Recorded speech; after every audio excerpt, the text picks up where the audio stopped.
Okay mga bro, bali meron tayong bagong panghinang dito na titistingin. Ayan, bali ang kanyang pangalan ay ayan, Inco. Ayan, susubukan natin kung maganda yung kanyang kalidad. Ayan, bali kung mga bro, yung kanyang voltage ay pwede siya sa 220 to 240 volt. Ayan, 50 to 60 hertz. Ayan, mayroon siyang straight tip head. Preheat time niya ay 1 to 2 minutes.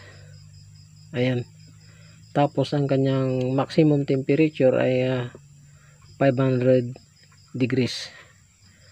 Okay, ayan subukan natin yung bagong panghinang natin.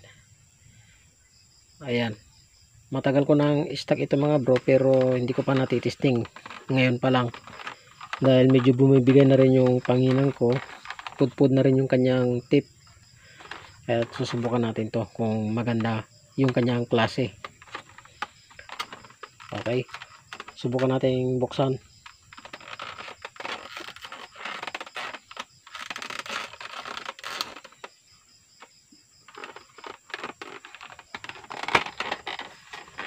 Ayan, ayan, tanggalin lang natin to. Okay, bali mayroon na rin siyang pasamang stand niya mga bro. Ayan ayan, ikuan lang natin to. Ganyan, ito yung magsisilbing patungan natin para iwas paso yung mga nakatabi sa kanya. Ayan, so bali yung kanya mga bro, yung kanyang plug ay bilog. Ayan, pang universal na outlet. Okay, ayan, so ito naman yung kanyang pinakamanual. Ayan, ayan, subukan natin.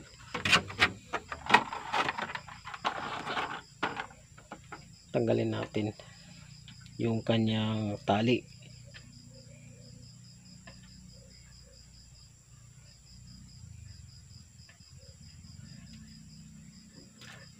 Ayan,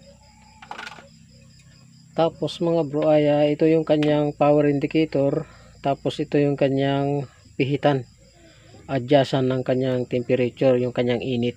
Kung gusto nyo ng mainit na mainit ay isagad nyo ito. Ayan, tapos kung gusto nyo naman na katamtaman lang yung kanyang init ay yan, kalahati nyo lang yung kanyang pihitan. Okay, subukan natin ngayon.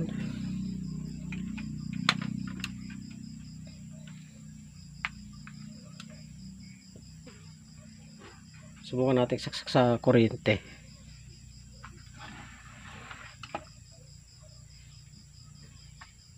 Ayan, okay, subukan natin isaksak.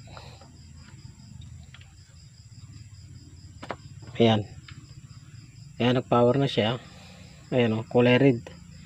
So isagad natin yung kanyang init. Nakasagad na. Ayan, tayin lang natin ng mga 5 minuto. Sabi doon sa kanyang indication ay ayan 1 to 2 minutes bago siya uminit. Ayan, preheat time.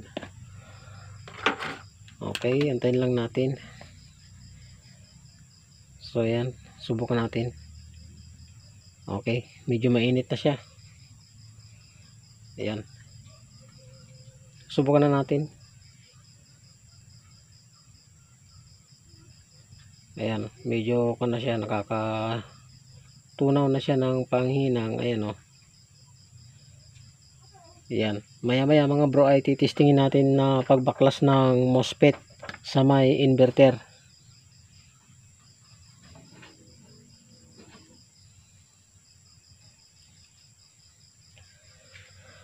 Okay, testingin pa natin ulit.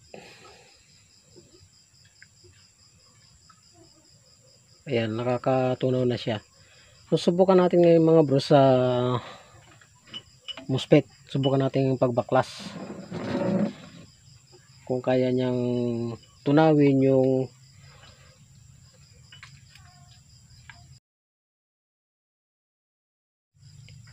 yan, susubukan natin dito sa MOSFET natin kung kaya niyang pagsabayin na lusawin yung tatlong paa ng ating MOSFET o diode pala ito mga bro yung natira dito. Yan, subukan natin. Okay, applyan natin yung tatlong paa ng MOSFET mga bro kung kaya niyang lusawin. Ayan, no.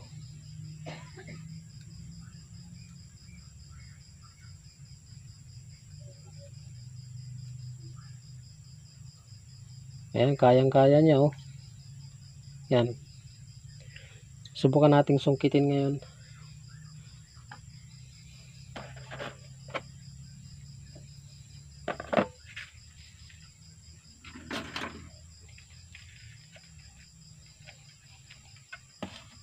Okay, lusawin natin mga bro. Dahil kinuha natin yung test probe natin pang sungkit. Ayan, oh. Ayan, lusawin natin. Ayan, oh yun, oh. Ayos mga bro, talagang ayos naman tong natin, panghinang natin. Ayan, talagang nakakabaklas siya ng MOSFET. Napalambot niya yung yung lead sa tatlong pa ng ating mga MOSFET. So ayos mga bro yung panghinang natin. Ayan, maganda siya at heavy duty. Ayan, so wala akong masabi dito mga bro, maganda siya at heavy duty at isa pa ay sulit na sulit. Ayan, talagang matibay siya. So mainit pa siya mga bro. Ayan, oh. Ayan. Okay, so sa mga gustong umorder pala nito mga bro, kung gusto nyo ay ilalagay ko yung link dyan sa ating comment section o itatag ko dito sa ating video para maka-order din kayo mga bro. Ayan, lalagay ko na lang dyan sa natin comment section. Okay, so ayos mga bro, na testing na natin.